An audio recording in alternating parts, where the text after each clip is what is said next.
Welcome everybody to another episode of the Dragonus Podcastus. I'm your host, Dead Ponic, and with me is my co-host, Queen Byron. Without her, none of this would be possible at all.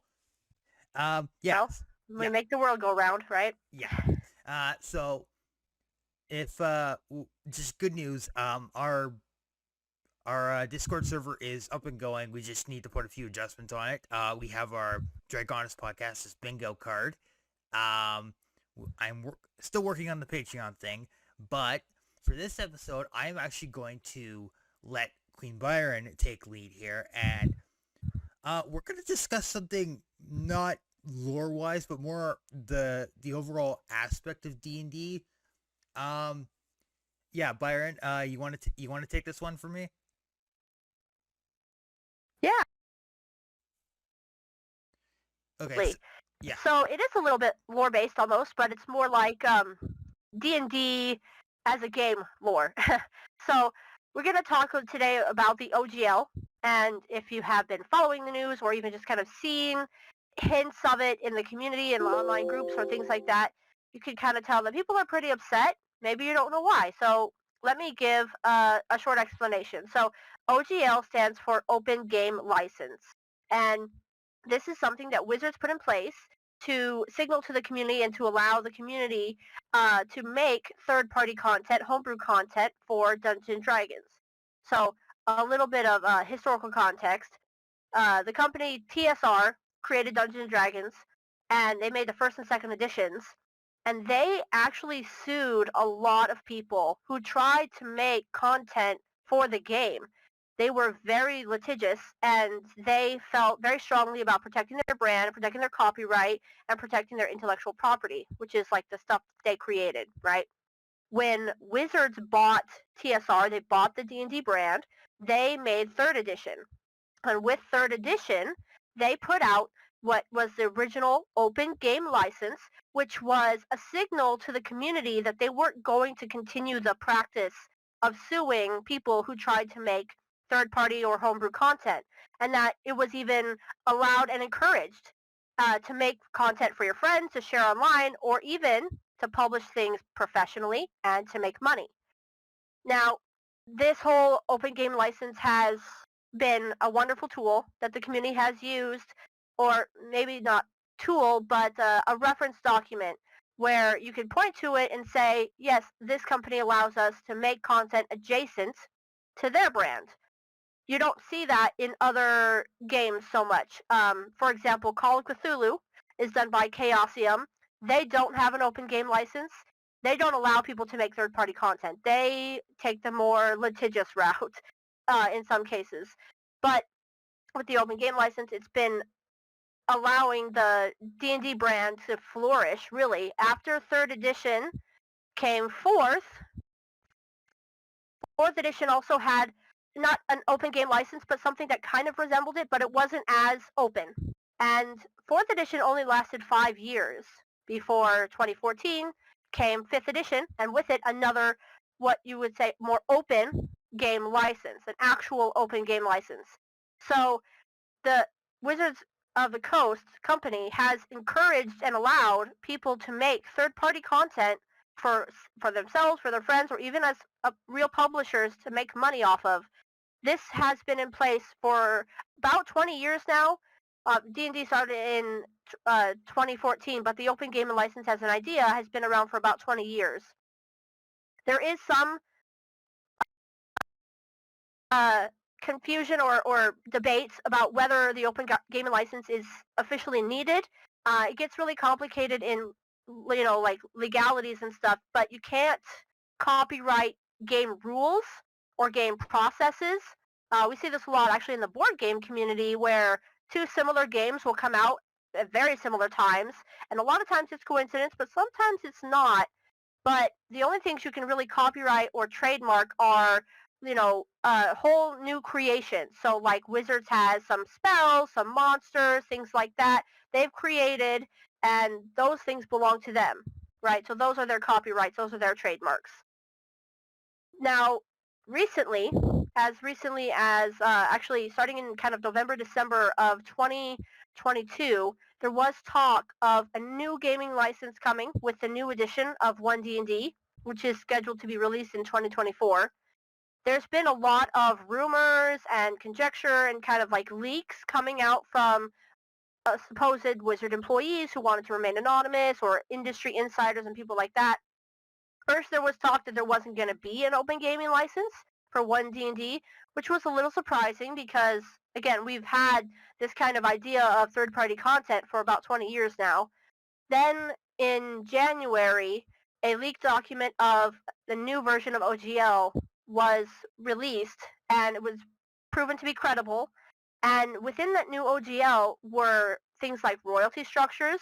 So that meant that if your company made over $750,000 in 1 year, you had to pay Wizards 25% of your profits, or of your revenue, not just your profits. So even before you've paid yourself or your artists or your writers or, the book publisher or whomever, you had to give Wizards 25% of your revenue.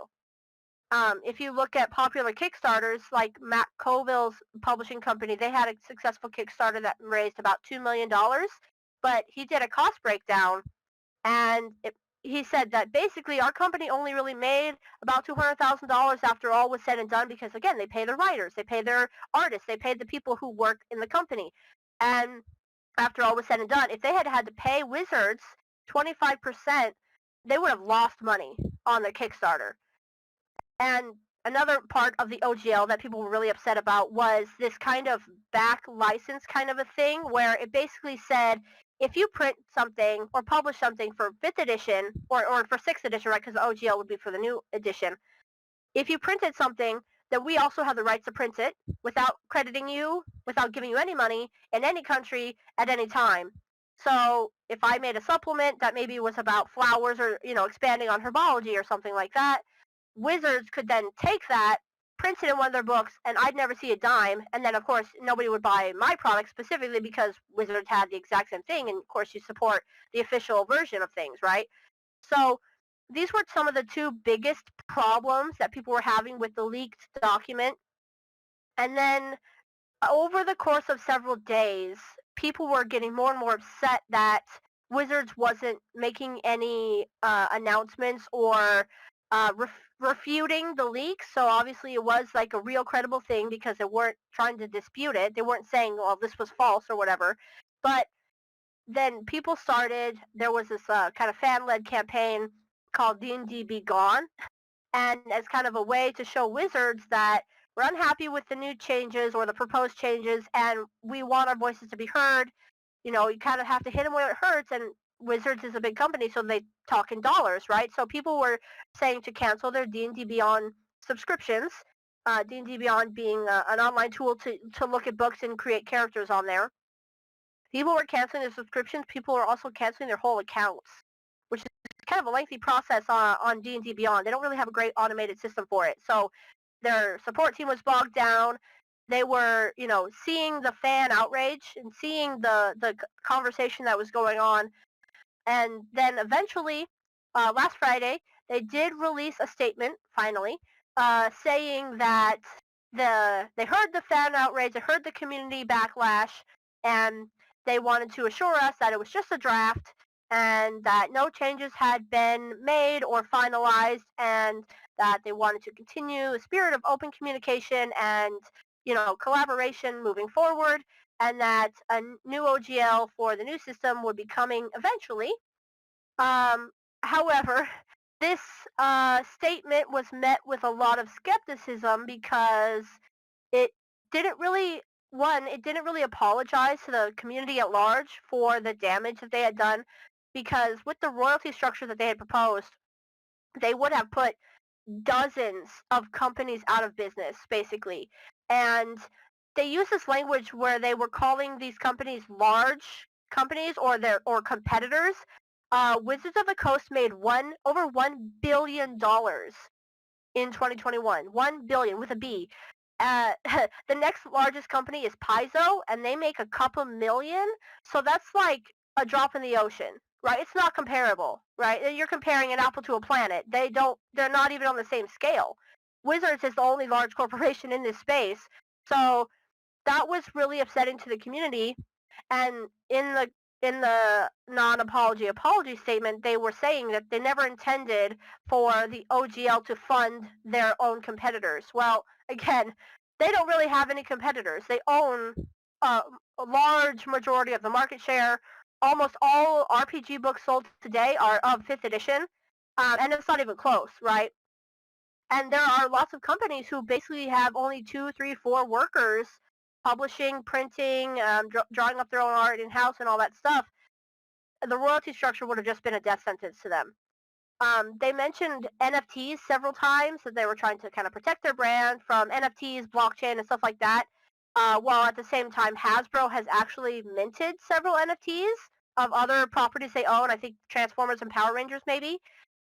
They also talked about how they want to protect D&D and the community from bigoted content, homophobia, racism, and stuff like that, which could be considered a valid concern. However, just last year, Wizards had to retract some information and issue an apology because, again, they printed something that was racist. And so their statement just rang so hollow. It didn't seem very true. And at the same time, it was just a PR statement. No new legal documents have been released. So we're not sure still on the current state of the original open gaming license.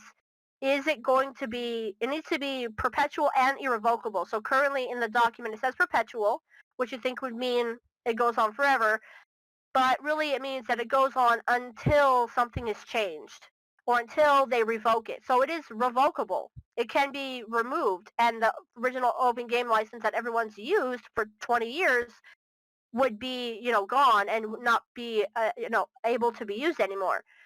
So as a community, we're asking Wizards to ensure the future of the current open gaming license as irrevocable and perpetual, so that no one has to worry if they're eventually going to be sued, again, for printing material related to 5th edition. And we want to make sure that any future open gaming licenses don't contain royalty structures or fees of any kind.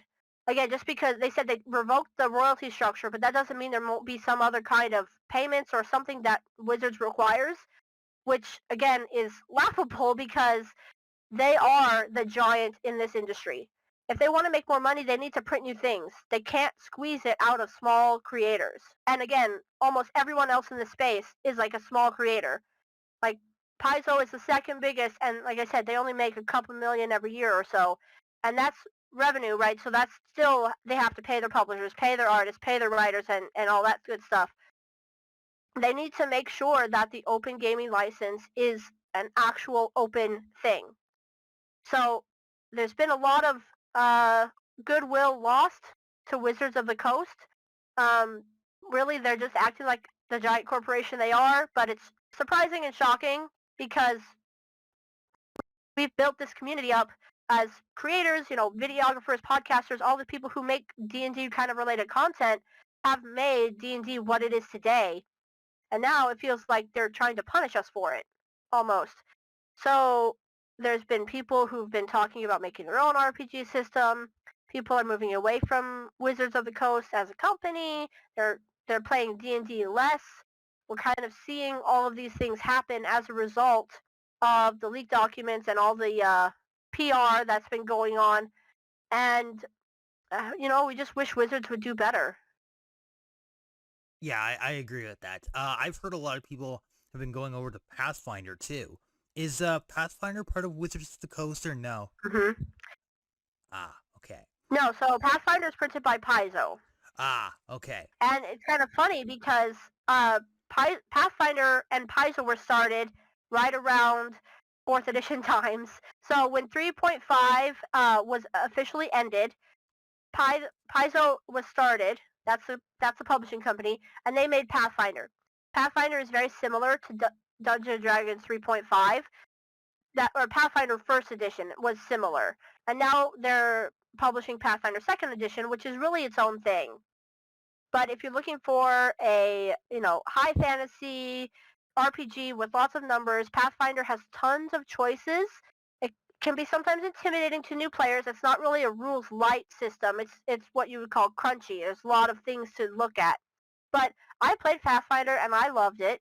If you're looking for a fantasy RPG that's more interesting than Dungeons and Dragons, it's got more things going on, then, Pathfinder might be what you choose. There's dozens of great RPGs out there, and if you're listening to this and you're considering switching or maybe moving away from Dungeons and Dragons, you might look at Pathfinder. You might look at Dungeon Crawl Classics if you like something a little more old school.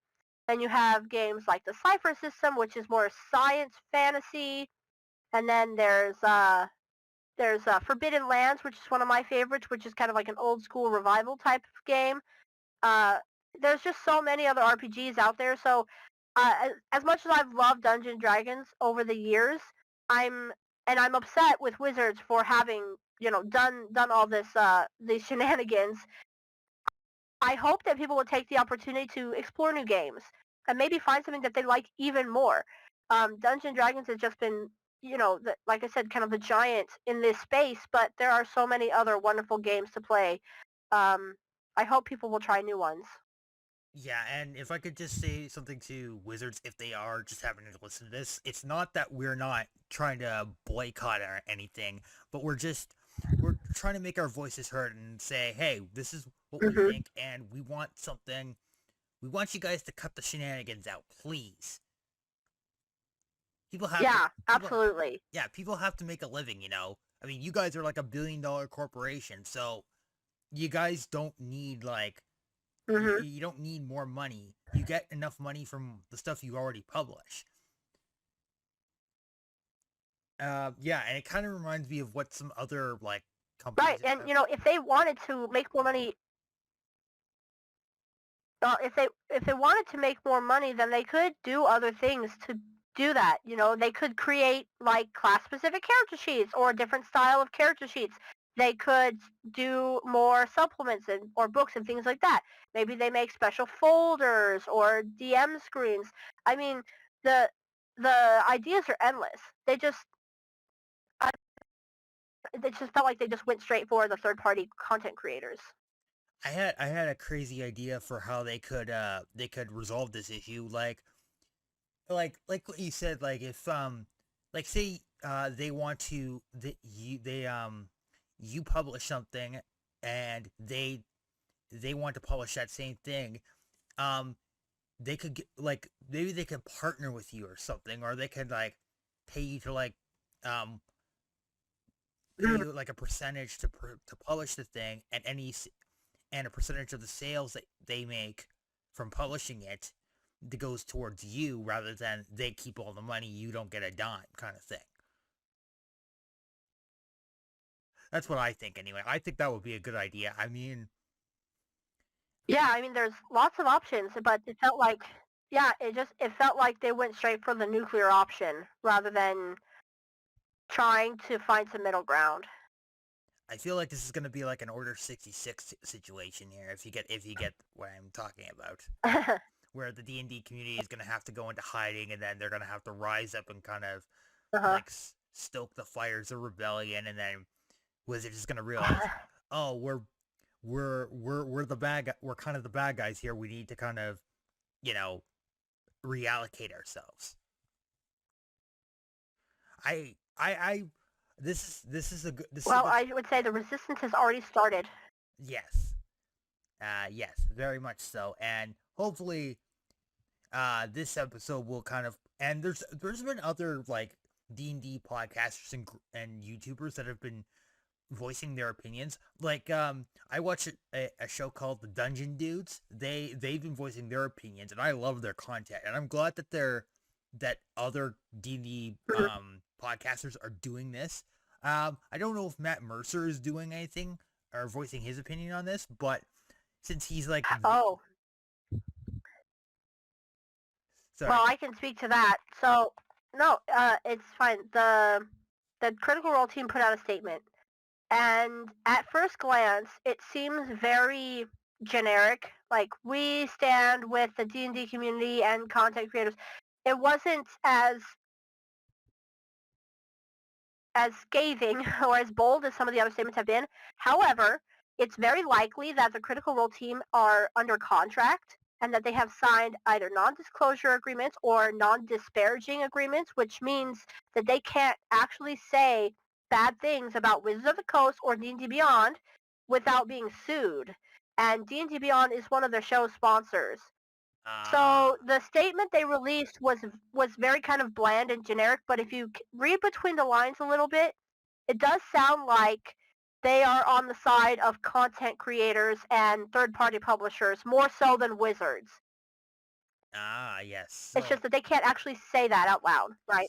Yeah. So they're directly, indirectly supporting our community. So that's good. And I haven't watched any of the streams or any of Critical Role's like sessions, but I know of them, and I'm glad that they're with us, but they're not with us. So, and the best thing I think the best thing we can do is just pray and hope that Wizards is listening to our voices, and hopefully they put out something where they're not gonna put us in the hole. They're not gonna throw us into a pit, and we're gonna have to climb our way back out. Yeah. So thank you, Byron, for educating us. I certainly learned quite a bit about. Well, unfortunately, yeah, absolutely. Sorry. Go ahead with your statement. Well, I was just going to say, unfortunately, I feel like the damage is done. I know Wizards is kind of hoping. Well, this is conjecture, but Wizards is probably hoping that we will just kind of forget about this whole OGL nonsense and go back to playing 5th edition and then eventually adopt the new edition when it comes out. I know there will definitely be some people who this news never reached them and they don't really care about what happens, on the corporate side of things. They just want to play, and that's perfectly fine, but a lot of the damage is done. People are moving away from Wizards of the Coast and Dungeons & Dragons, like, permanently, like, for good. So we'll just have to see what the future of the hobby looks like. Hopefully, yes. I will still stick with D&D, but if worst comes to worst, I may consider switching over to Pathfinder, because my work can work in Pathfinder. It's just there's going to be a bunch of as you said, number crunching. Yeah. So before we wrap up, I just want to say our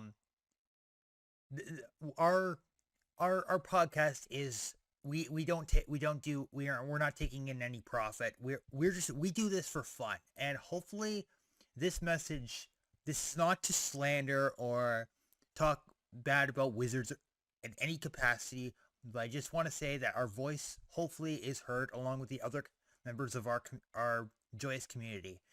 And I hope that as one big, happy family, one big happy community, we can come together and just maybe we can get to like have some people represent us and like go see Wizards and say, hey, this is what we think. We want to meet.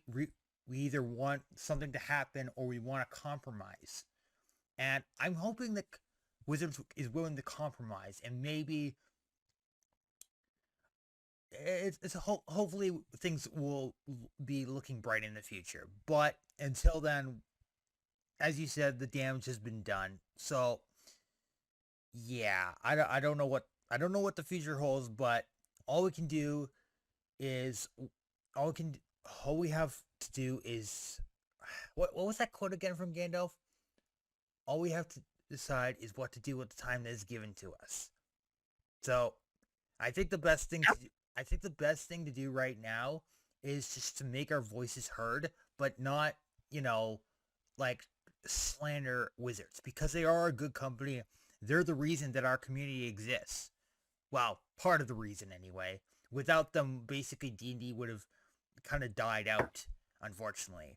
But for me, I'm just glad that this game exists, and I'm hoping for the best. And if you guys like